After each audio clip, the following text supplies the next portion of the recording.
할렐루야. 오늘도 박혜동 묵상 데스크에 찾아오신 시청자 여러분, 주님의 사랑으로 환영합니다. 축복합니다. 우리가 오늘도 함께 나눌 하나님의 말씀, 창세기 38장 12절로 23절입니다. 제가 18절, 19절 두 절을 봉독하겠습니다.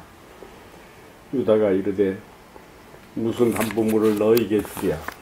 그가 이르되 당신의 도장과 그 끈과 당신의 손에 있는 지팡이로 하라. 유다가 그것을 그에게 주고 그에게로 들어갔더니 그가 유다로 말미암아 임신하였더라. 그가 일어나 떠나가서 그 너울을 벗고 과부의 의복을 도로 입으니라. 아멘. 네, 오늘 우리는 성경에서 정말 인간적으로 생각하면 참 입에 담기 민망한 그러한 본문의 내용을 다루고 있습니다.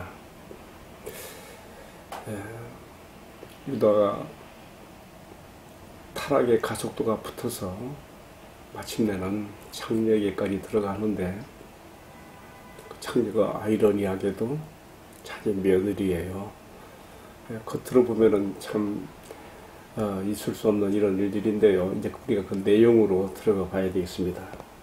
자, 오늘의 제목을 저는 유다의 타락과 다말의 담보물이라는 제목으로 함께 은혜를 나누려고 합니다. 지금 이 창세기 저자는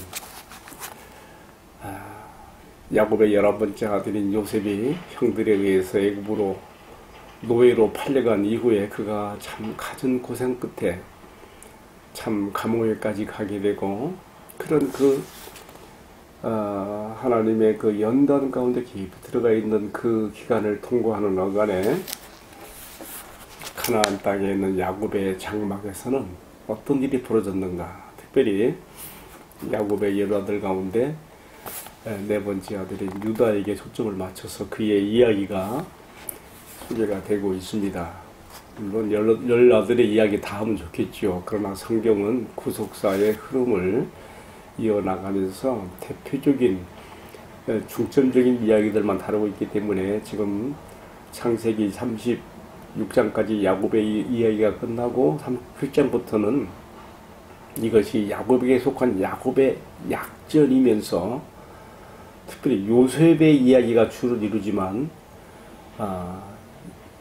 야곱의 12아들 가운데 대표적으로 등장하게 될 요셉 외에 또 유다의 이야기를 초점에 맞춰서 지금 다루고 있죠. 38장이 바로 유다의 이야기입니다.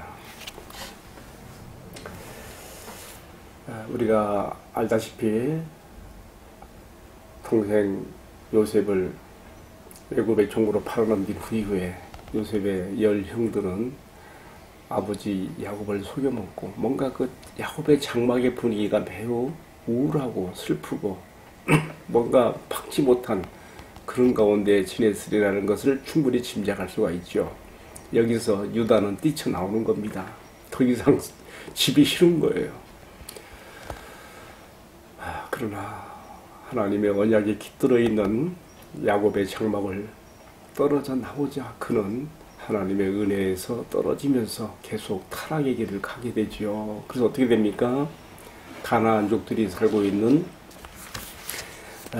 그 지역으로 가서 거기서 아둘람이라는 지역인데 헤브론에서 조금 더 북서쪽으로 가면은 마무레라는 곳이고요. 거기서 또 들어가면 가나안족 블레셋 지역에 있는 아둘람이고 거기서 또 서북쪽으로 올라가면 오늘의 본문에 나오는 딥나 다말이라고 하는 유다의 며느리가 이 딥나에서 시집을 왔는가 봐요. 과부가 되어서 돌아간 친정이 딥나로 나오는 거 보니까 그렇습니다. 어쨌든 아버지 야곱의 집에서 떨어져 나온 유다는 가나안족들의 마을 아둘람으로 갔고 거기서 가나안 여자와 결혼해요. 수아의 딸이라고만 이름이 나와요. 자식 셋을 낳았습니다. 또 그 자식들에게 며느리를 이제 말하자면 자신의 며느리이자 아들의 아내를 얻어주는데 또 가나안 여자를 얻어주죠. 이름이 다말이에요. 다말. 아까도 말한 것처럼 오늘 말씀의 근거에서 보면 사사기에 나오는 그 딥나의 들릴라가 나오잖아요. 들릴라. 이 다말도 이 딥나 출신이에요. 그렇게 연상이 이제 되는 거죠. 어쨌든 지금 유다는 계속 타락에 타락을 거듭하고 있습니다. 가나안 여인과 결혼했지요. 자기 자식들까지도 가나안 여자와 결혼시켰죠. 이렇게 되면은요, 아브라함, 이삭, 야곱으로 이어 내려가는 하나님의 언약에서 완전히 떨어져 나가는 사람처럼 보여요. 그는 더 이상 하나님의 언약에 계승을 하지 못할 자로 그는 타락에 깊이 빠졌습니다. 근데 오늘의 말씀 보게 되면요, 그의 아내마저 죽어요. 그의 아내가 가나안 사람 수아의 딸이라고 했는데 본명은 나오지 않고 누구의 딸이라고만 나와요. 아내마저 죽어요. 여러분, 이쯤 되면 유다가 좀 생각을 해봐야 되지 않을까요? 자기의 두 아들이 죽었습니다. 엘과 오난이지요. 그리고 마누라 부인까지 죽었습니다. 아주 막 우환이 겹치고 또 겹치고 있습니다. 그렇다면 아무리 영적으로 둔감하고 어두워도 이 정도 되면 자신의 아버지 야곱의 하나님을 생각해보며 자기를 돌아보며 기도할 필요가 있는 것이지요. 그런데 유다는 자기 아내 수아의 딸이 죽자 애도의 기간이 지난 다음에 곧바로 축제의 자리로 갑니다. 여기 보면은 12절에 보면 자기 양털 깎는 자들에게 갔다 했는데, 그날은 양털 깎는 그날은요, 그 시즌은요 아주 축제의 기간이에요. 술도 포도주도 마음껏 마실 수가 있고요. 근데 이 말씀에서 오늘 좀 한 가지 마음에 걸리는 게 있어요. 뭐냐면 12절에 얼마 후에 유다의 아내 수아의 딸이 죽은지라 유다가 위로를 받은 후에 친구 가나안 사람 아둘람 사람 시라와 함께 양털 깎는 자들에게로 갔다 그랬거든요. 그렇다면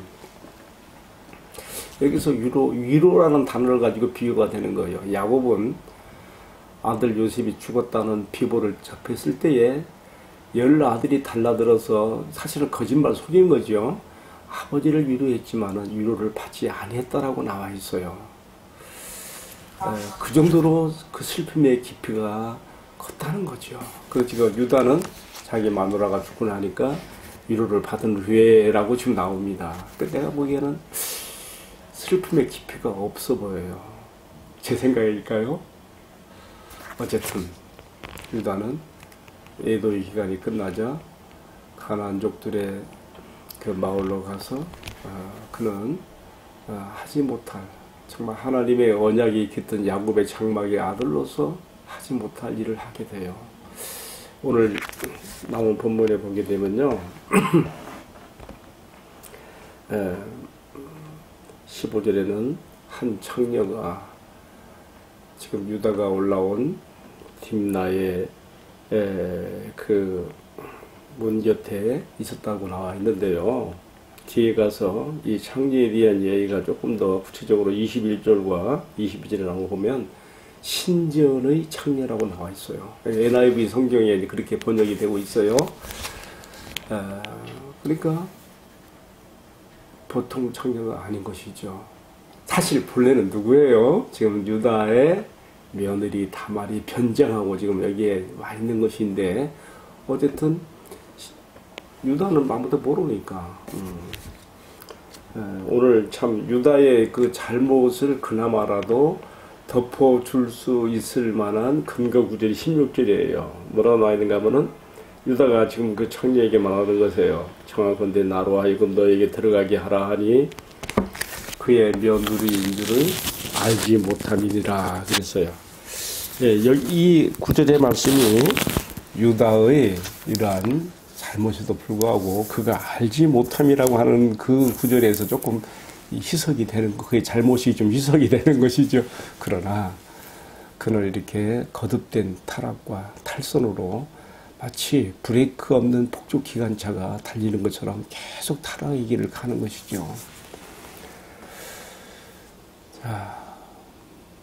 자, 오늘 말씀 여기까지가 유다의 이야기입니다. 그런데 지금 선을 넘지 못할 그런 선을 넘어버린 유다의 며느리 다말의 이야기를 또 우리가 언급해야 됩니다. 유다가 다말에게 그의 두 아들 엘과 오난이 죽고 난 후에 말하기를 막내 셋째 아들 셀라는 너에게 주기에는 아직까지 나이가 어리니 그가 자라기까지 너는 친정으로 돌아가 기다리라 그랬단 말이에요. 그런데 이미 장성하였어도 주지 않거든요. 뒷나에 앉아 있어도 지금 다 이쪽 소식을 다 정보로 알고 있는 것이죠. 다말이 생각하는 겁니다. 내가 이러다가 평생 과부로 내가 수절하고 살겠구나. 처량하게 친정으로 돌아가서 과부의 노을 면박을 쓰고 살아가는 그대로 자기 일생을 끝내기보다는 뭔가 창조적으로 자기의 일생을 개척하는 한 여인의 모습으로 우리가 오늘의 본문에 나오는 다말을 이해할 필요가 있습니다. 왜냐하면 지금 다말은 유다가 자기 시아버지 유다가 당시에 계대 결혼법에 따라서 마땅히 막내 아들을 자신에게 주어야 될 시점이 이미 지났는데도 주고 있지 않는 것을 보면서 그 마음에 강렬한 소원이 지금 솟구쳐 나오는 것이죠. 그게 뭐냐면요. 두 가지 저는 목적이 있다고. 한 가지는 뭐냐면요. 이 다말은 유다의 가문에 시집을 와서 비록 자기 앞에 두 남편이 죽어나갔지만은요. 정말 이 가문의 대를 잇고 싶어하는 간절한 소원이 있습니다.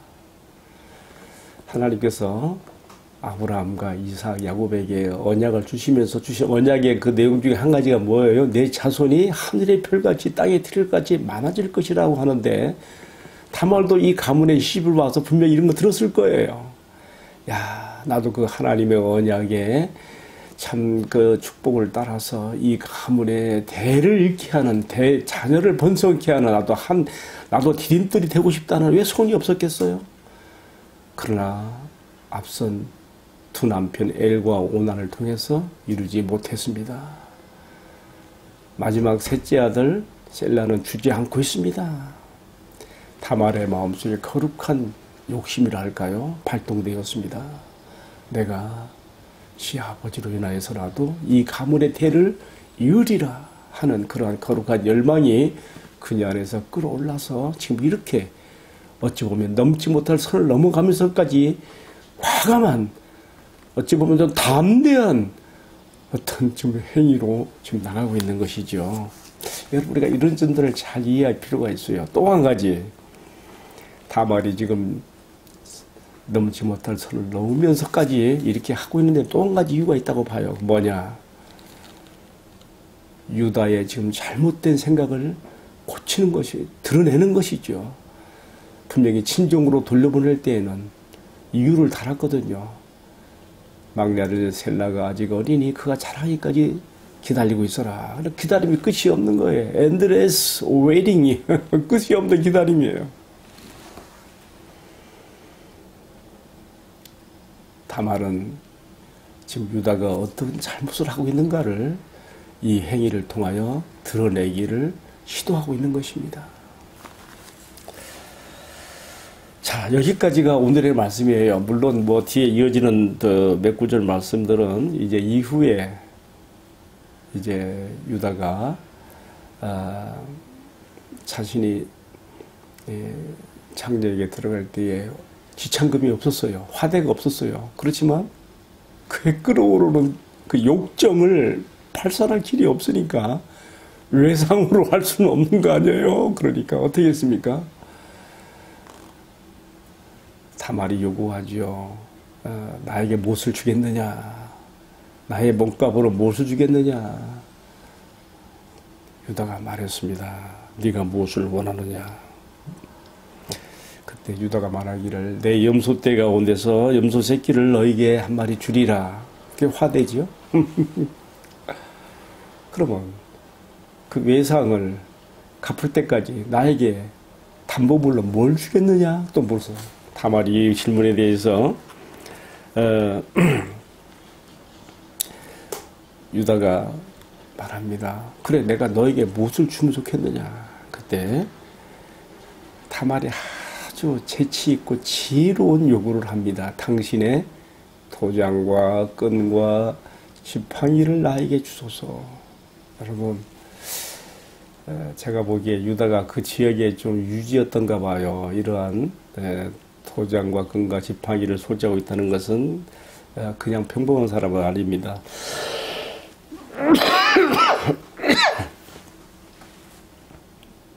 다말이 이걸 붙잡았습니다. 왜? 후일에 자신이 임신하게 되었을 때에 이로 인하여서 오해하고 화가 미치게 될 때에 이것을 증거로 제시하게 되는 것이죠. 담보물을 제시하는 것이죠. 자, 아무것도 모르는 유다는 그걸로 끝나고 이제 돌아간 이후에 자기의 부끄러운 수치를 가리기 위해서 자기 친구 아둘람 사람 히라에게 염소 새끼를 한 마리 들려보내서 그 담보물을 찾아오게 합니다. 그러나 찾을 길이 없는 거죠. 왜냐하면 이미 다말이 것을 가져가서 그는 면박을 벗어버리고 다시 면박을 쓰고 다시 과부의 처지로 돌아갔으니까요. 자, 오늘 여기까지가 본문의 말씀입니다. 참 여러 가지 내용을 많이 소개하고 있는데요. 제가 여러분에게 한 질문하고 싶어요.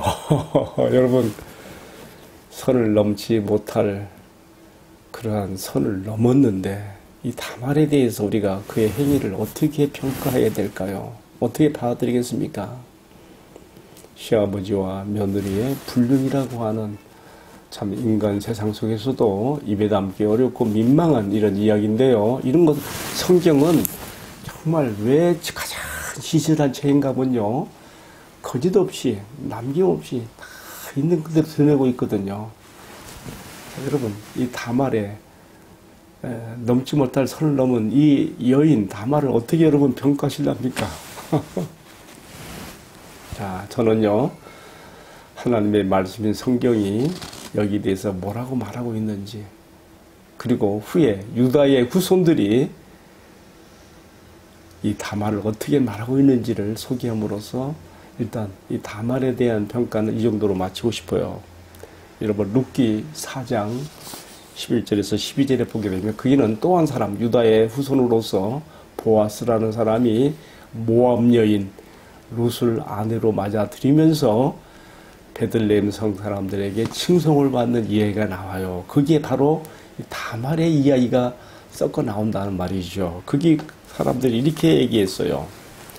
성문에 있는 모든 백성과 장로들이 가로되 우리가 증인이 되노니 여호와께서 내 집에 들어가는 여인으로, 지금 이 여인은 누굽니까? 모압 여인 룻이에요. 여인으로 이스라엘 집을 세운 라헬, 레와 두 사람 같게 하시고, 또 계속 이어지는 말씀을 보게 되면 여호와께서 이 소년 여자로 너에게 후사를 주사 너의 집으로, 그 다음에가 중요해요. 다말이 유다에게 낳아준 베레스의 집과 같게 하시기를 원하노라.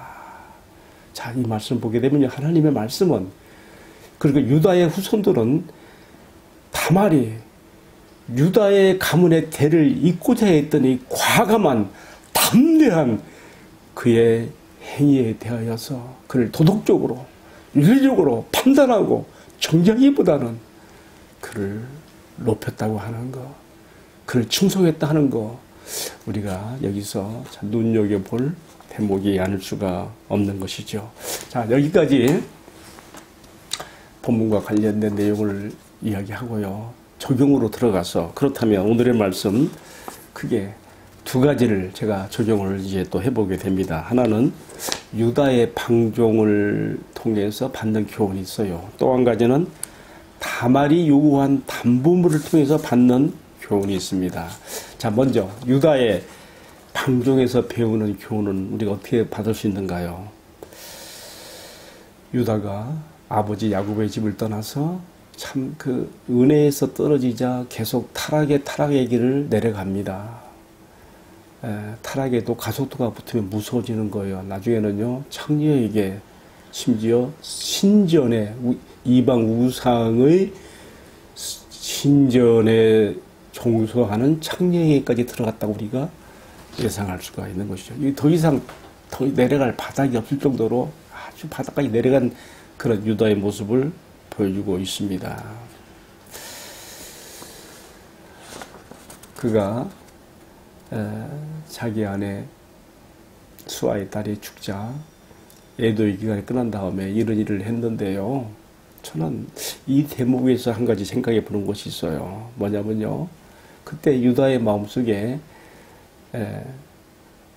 아내의 애도 기간 동안에 억눌려져 있던 성욕이 다시 불붙듯이 발동돼서 일어난 거예요. 그것을 방종으로 몰아간 것입니다. 그래서 이렇게 정말 하나님의 언약의 그 장막에 거하는 아들로서 하지 못할 그런 자리까지 내려갔지요. 여러분, 이것이 우리에게 주는 교훈이 무엇이겠습니까? 좀 여러 가지 할 수 있겠는데 제가 실제적인 이런 것에서 벗어날 수 있는 한 가지 조정을 해보고 싶어요. 디모데전서 5장 14, 15절에 보게 되면 사도 바울은 디모데에게 보내는 편지에서 당시 에베소 교회의 목회자인 디모데에게 보낸 편지에서 사람은 자신의 인생의 반려자로서 남편이나 혹은 아내가 죽었을 때에 정욕을 참을 수 없어서 마귀로 틈을 타게 하는 것보다는 다시 재혼하는 것이 좋다라고 말한 것을 우리가 기억할 필요가 있습니다. 두 번째로 오늘 마지막 말씀이 되겠는데 적용하는 것은요. 다말이 요구한 담보물입니다. 어찌 보면 다말은 유다의 가문의 대를 잇고 싶어한 여인으로서 하나님께서 아브라함, 이삭, 야곱에게 주신 생육 번성의 축복을 자신의 몸을 통해서도 이루게 되기를 강렬하게 바란 여성이었다는 것을 우리가 짐작할 수 있습니다. 따라서 그녀는 자신이 넘지 말아야 될 선을 넘어가면서까지 이렇게 하게 되었는데요. 그러나 이렇게 하면서도 자신이 후일에 당하게 될 위기에서 자신을 구원하고 모면할, 이 위험을 모면할 방법으로 택한 것이 무엇이었습니까? 자신에게 화대도 없이 지참금도 없이 들어오는 유다에게 대해서 요구한 담보물로서 뭐였어요? 유다의 도장과 끈과 지팡이였습니다.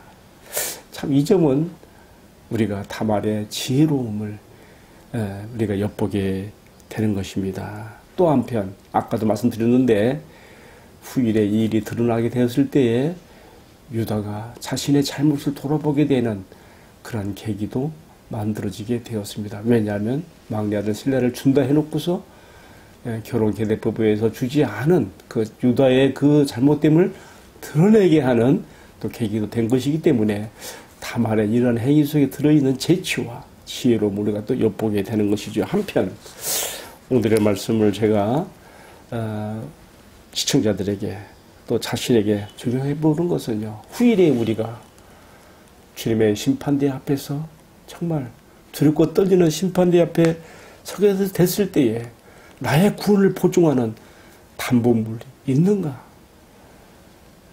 여러분, 내가 살아낸 인생과 어찌 보면 죄악으로 점철된 부끄러운 나의 모습 때문에 내가 두려운 죄악의 또 지옥의 심판 앞에 떨고 있을 때에 나를 보호할 담보물로서 나를 구원해 나의 구원을 보증할 담보물로서 우리 주님 예수 그리스도의 십자가 바로 이것이 나에게 유일한 담보가 된다는 것을 오늘의 말씀에 근거하여 마음에 새기면서 우리 주님 앞에 말로 다 할 수 없는 감사와 찬양과 영광을 올려드리게 됩니다. 베드로 사도가 그가 쓴 서신 베드로전서 2장 24절에 말하기를 친히 나무에 달려서 우리 죄를 담당하셨으니 그 몸으로 우리 죄를 담당했으니 이는 우리로 하여금 죄에 대해서는 죽고 의에 대하여 살게 하려 함이라 하고 그렇게 주님의 십자가가 우리의 담보가 되는 것을 가르쳐주고 있습니다. 함께 기도하십시다. 사랑하시는 주님, 아버지 야곱의 집을 떠난 유다가 어디까지 타락이 되었는가를 보면서 내 영혼의 집으로서 아버지의 품, 교회의 공동체를 떠나지 않게 하시고 주님의 은혜에서 떨어져 나가는 자가 되지 않도록 은혜를 베풀어 주시옵소서. 더불어서 다말이 넘지 못할 선을 넘었으나 유다의 대를 잇고 싶어하는 정상을 잠적하시고 또 그녀가 후일에 불에 태워 죽임을 당할 위기에서 자신을 구원하게 하는 유일한 담보물을 도장과 끈과 지팡이를 붙잡고 있었던 것처럼 우리가 주님의 무섭고 두려운 심판대 앞에서 나의 담보물로서 우리 주님의 십자가를 꼭 붙들 수 있는 저희들의 신앙과 삶이 되도록 축복해 주옵소서. 이 모든 말씀을 존귀하신 우리 주님 예수 그리스도의 이름으로 기도 올리옵나이다. 아멘. 예, 마쳤습니다. 오늘도 박해동 묵상 데스크에서 함께 말씀을 나눠주신 여러분 감사합니다. 축복합니다.